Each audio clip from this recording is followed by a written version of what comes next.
صل على سيدنا محمد يا رب صل. السلام علیکم ورحمۃ اللہ وبرکاتہ. امید ہے کہ تمام حضرات خیر و عافیت کا ساتھ ہوں گے. الحمدللہ ہمارا تقسیم نمبر 18 مکمل ہو گیا. اب جو آگے آنے والا قاعدہ ہے وہ مد کا بیان ہے. ہم نے شروع میں پڑھا تھا حروف مدہ 3 ہیں: الف، یا، واو. الف سے پہلے زبر ہو تو الف مدہ ہوتا ہے، یا ساکن سے پہلے زیر ہو تو یا مدہ ہوتا ہے، اور واو ساکن سے پہلے پیش ہو تو واو مدہ ہوتا ہے. اولاً جو ہے مد کی 2 قسمیں ہیں: مد اصلی اور مد فرعی. مد اصلی جو کہ حروف مدہ ہے، یعنی مد اصلی اس کو کہتے ہیں جو کہ حرف مد کے بعد نہ حمزہ ہو اور نہ سکون ہو، تو مد اصلی کہلاتا ہے. اب مد فرعی ہوتا ہے جو کہ حرف مد کے بعد اگر حمزہ آ جائے تو مد متصل ہو جاتا ہے، یعنی اس سے بہت سارے مد کی قسمیں نکلتی ہیں. عام طور پہ مد متصل ہے، مد منفصل ہے، مد عارض ہے، مد لین عارض ہے، مد لازم ہے، مد لین لازم ہے. یہ ساری مد کی قسمیں ہیں. تو نورانی قاعدے میں تو 3-4 قسمیں بیان کی گئی ہے، یعنی مد متصل، مد منفصل اور مد لازم. لیکن اس میں اور بھی بہت ساری قسمیں ہیں مد کی، انشاءاللہ ہم تفصیل کے ساتھ پڑھیں گے. تو جو شروع میں جو مد کا قاعدہ بیان کیا گیا ہے کچھ اس طرح ہے. نمبر 1، حروف مدہ کے بعد. حروف مدہ آپ سمجھ رہے ہیں، حروف مدہ سے مراد 3 حرف مد ہے، یعنی الف، یا، واو. یعنی الف مدہ کے بعد، یا مدہ کے بعد، واو مدہ کے بعد، اس کو حروف مد بولتے ہیں. تو حروف مدہ کے بعد حمزہ اسی کلمے میں ہو تو مد متصل ہوگا، یعنی مد کرنا واجب ہوگا. متصل کے معنی آتا ہے ملا ہوا، مطلب ایک ہی کلمے میں ہونا. ایک کلمہ آپ کو کیسے سمجھ میں آئے گا؟ اب اس میں کتاب میں ہم دیکھیں گے تو جو مثال دی گئی ہے مد متصل کی، جاء، سیئت، سوء، تو ہمیں اس میں یہ سمجھنا ہے کہ جو حرف مد ہے، الف سے پہلے جیم کے اوپر زبر ہے. الف سے پہلے جیم کے اوپر زبر ہونے کی وجہ سے یہ الف مدہ ہو گیا. الف مدہ کے بعد حمزہ آ رہا ہے، اور ہم نے اوپر قاعدے میں پڑھا حرف مد کے بعد حمزہ اسی کلمے میں ہو. تو ہمیں کیسے سمجھ میں آئے گا کہ حرف مد کے بعد جو حمزہ آ رہا ہے وہ اسی کلمے میں ہے، یعنی ایک ہی کلمے میں ہے یا الگ کلمے میں ہے؟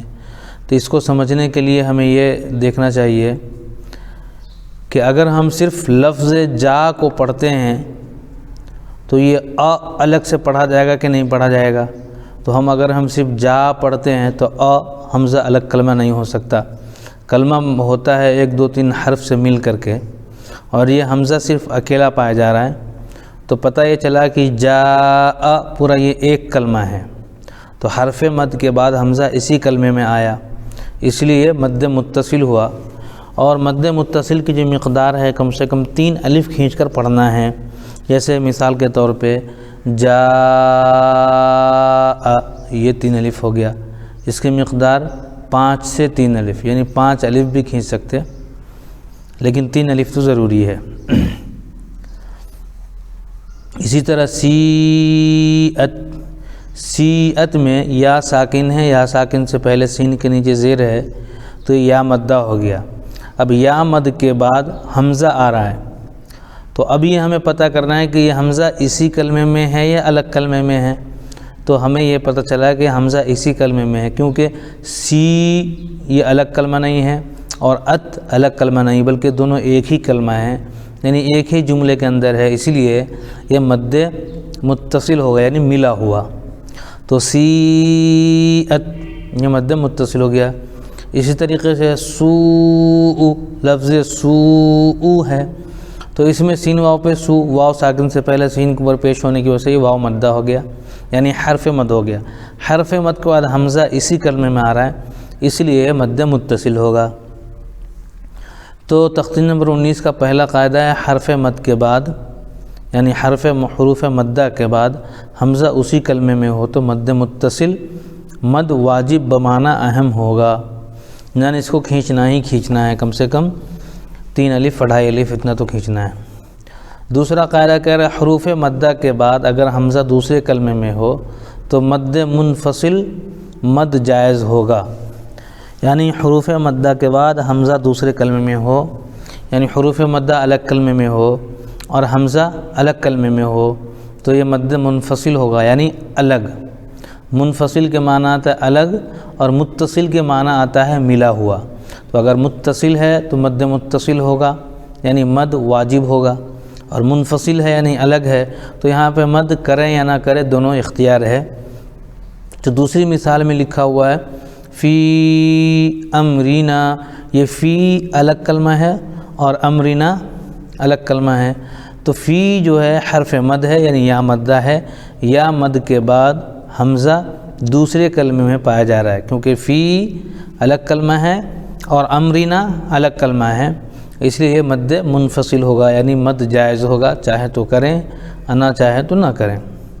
اسی طریقے سے لا اقسم، یہاں پہ بھی جو ہے لا الگ کلمہ ہے اور اقسم الگ کلمہ ہے، تو یعنی حرف مد کے بعد لا جو ہے نا الف سے پہلے لام کے اوپر زبر ہونے کی وجہ سے لا الف مدہ ہو گیا، الف مدہ کے بعد حمزہ تو پایا جا رہا ہے لیکن وہ حمزہ دوسرے کلمے میں پایا جا رہا ہے، اس لیے یہاں پر مد منفصل یعنی مد جائز ہوگا۔ تیسرا ہے قالو انا، تو قالو یہ الگ کلمہ ہے اور انا الگ کلمہ ہے، تو لام واو پیش لو جو ہے واو ساکن سے پہلے لام کو پیش ہونے کی وجہ سے واو مدہ ہو گیا، واو مد کے بعد حمزہ جو آ رہا ہے وہ دوسرے کلمے میں آ رہا ہے، اس لیے کیا ہوگا یہ مد منفصل مد جائز ہوگا، آپ چاہیں تو کر سکتے ہیں چاہیں تو نہیں کر سکتے۔ اچھا، تیسرا قاعدہ بتا رہا ہے حروف مدہ کے بعد والے حرف پر اگر جزم یا تشدید ہو تو مد لازم ہوگا، حروف مدہ کے بعد والے حرف پر اگر جزم یا تشدید ہو تو مد لازم ہوگا، یعنی اس میں ہر حال میں مد کرنا ضروری ہوگا، یہ مد لازم کہلاتا ہے۔ 5 الف اس کی مقدار ہے، کم سے کم 3 الف کھینچنا ضروری ہے، اور اس میں جو ہے مد لازم کی 3 مثالیں دی گئی ہے، ایک تو ہے مد لازم سکون کے ساتھ اور ایک ہے مد لازم تشدید کے ساتھ۔ تو مد لازم کی بھی جو ہے 2 قسمیں ہیں، ایک تو ہے مد لازم کلمی مثقل، مد لازم کلمی مخفف، اور ایک ہے مد لازم حرفی مثقل اور ایک ہے مد لازم حرفی مخفف۔ تو کلمی اور حرفی کا مطلب آپ کو یہ سمجھنا ہے کہ کلمی کا مطلب ہوتا ہے کلمہ، کلمے میں پائے جانا، تو آل آنا یہ ایک کلمہ ہے، حاجو کا یہ ایک کلمہ ہے، والصافات یہ ایک کلمہ ہے، یہ اس میں جو ہے کلمے میں 2 قسم ہیں، مثقل اور مخفف۔ تو مثقل کیا ہے؟ تشدید والا مد اگر ہے وہ مثقل کہلاتا ہے، اور جزم والا جو مد ہے وہ مخفف کہلاتا ہے، یعنی مخفف بولے تھوڑا آسان۔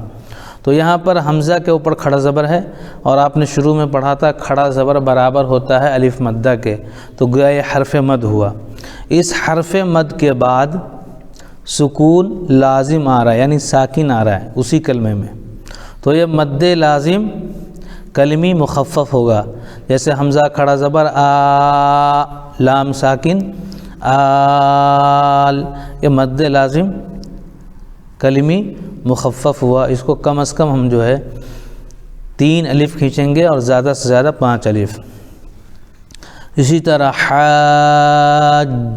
کا، اس میں جو الف مدہ پایا جا رہا ہے، الف سے پہلے حا کے اوپر زبر ہونے کی وجہ سے الف مدہ آیا، الف مد کے بعد جو حرف آ رہا ہے وہ مشدد حرف آ رہا ہے، یعنی جیم کے اوپر تشدید ہونے کی وجہ سے یہ تو ہوگا مد لازم، اس کا نام ہوگا مد لازم کلمی مثقل، یعنی تشدید، ثقل کے معنی آتا ہے مشقت کے، مشکل کے، تھوڑا مشکل ہوتا ہے یہ ادا کرنے میں، اسی لیے اس کا نام رکھا گیا کلمی مثقل، تھوڑا مشکل۔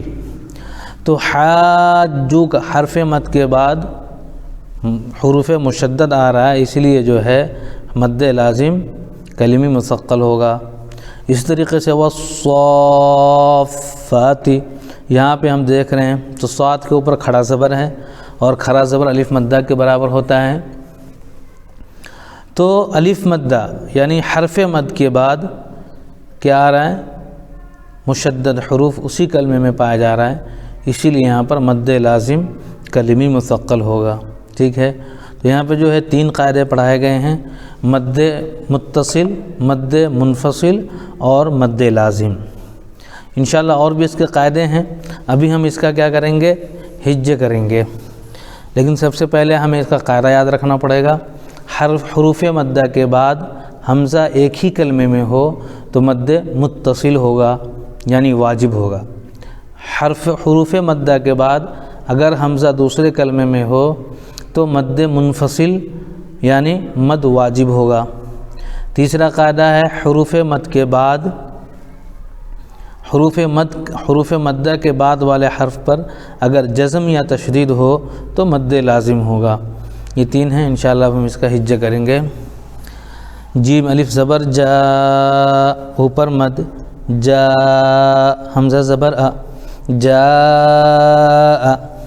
سین یا زیر سی، اوپر مد، سی حمزہ تا زبر ات، سی ات سین واو پیش سو، اوپر مد، سو حمزہ پیش او، سو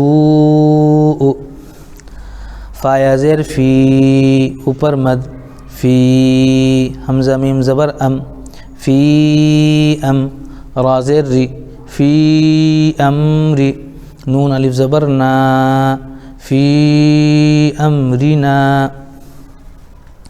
لام الف زبر لا، اوپر مد، لا حمزہ قاف پیش اق، لا اق سین زیر سی، لا اقسی میم پیش مو، لا اقسم قاف الف زبر قا، لام واو پیش لو، اوپر مد، قالو حمزہ نون زیر ان، قالو ان نون الف زبر نا، قالو اننا حمزہ کھڑا لام زبر آل، اوپر مد، حمزہ کھڑا زبر آ، آل آ نون زبر نا، آل آنا حا الف جیم زبر حاج، اوپر مد، جیم واو پیش جو، حاجو کاف زبر کا، حاجوک واو صاد زبر وص، صاد فا کھڑا زبر صاف، اوپر مد، والصاف فا کھڑا زبر فا، والصافا تا زیر تی، والصافات۔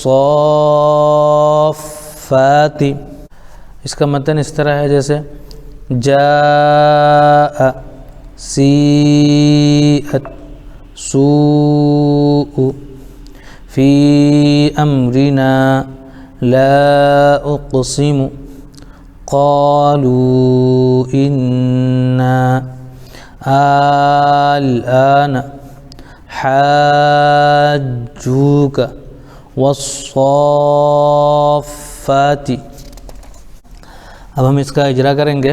اجرا اس طرح ہے کہ حرف مد کے بعد حمزہ اسی کلمے میں آ رہا ہے، اس لیے مد متصل ہوگا، جیسے جاء۔ حرف مد کے بعد حمزہ اسی کلمے میں آ رہا ہے، اس لیے مد متصل ہوگا، جیسے سیئت۔ حرف مد کے بعد حمزہ اسی کلمے میں آ رہا ہے، اس لیے مد متصل ہوگا، جیسے سوء۔ حرف مد کے بعد حمزہ دوسرے کلمے میں آ رہا ہے، اس لیے مد منفصل ہوگا، جیسے فی امرنا۔ حرف مد کے بعد حمزہ دوسرے کلمے میں آ رہا ہے، جیسے لا اقسم۔ حرف مد کے بعد حمزہ دوسرے کلمے میں آ رہا ہے، جیسے قالوا انا، اس لیے مد منفصل ہوگا۔ حرف مد کے بعد سکون اسی کلمے میں آ رہا ہے، اسی لیے مد لازم ہوگا، جیسے الآن۔ حروف مد کے بعد تشدید آ رہا ہے، اسی لیے مد لازم ہوگا. جیسے حاجوک، حرف مد کے بعد تشدید اسی کلمے میں آ رہا ہے، اس لیے مد لازم ہوگا. جیسے والصافات. انشاءاللہ باقی اگلے ایپیسوڈ میں.